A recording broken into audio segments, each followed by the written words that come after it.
Mabibilis na balita po tayo.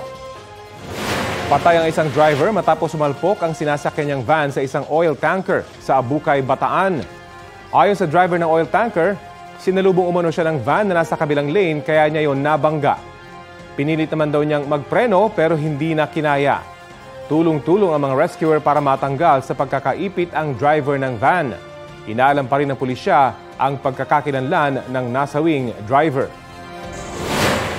Sa Tagbiloran, Bohol naman, 12 ang sugatan matapos mahulog sa bangin ang sinasakyan ng jeep. Ayon sa tsuper, nawala ng preno ang jeep na papunta sanang Sevilla habang binabagtas ang pababang bahagi ng kalsada. Ibinangga niya na lang daw sa bakod ang jeep. Agad namang tinalian ng jeep para hindi lalong mahulog.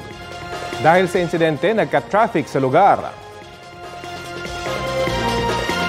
Kapuso, alamin ang maiinit na balita. Bisitahin at mag-subscribe sa GMA Integrated News sa YouTube. Sa mga kapuso abroad, samahan niyo kami sa GMA Pinoy TV at sa www.gmanews.tv.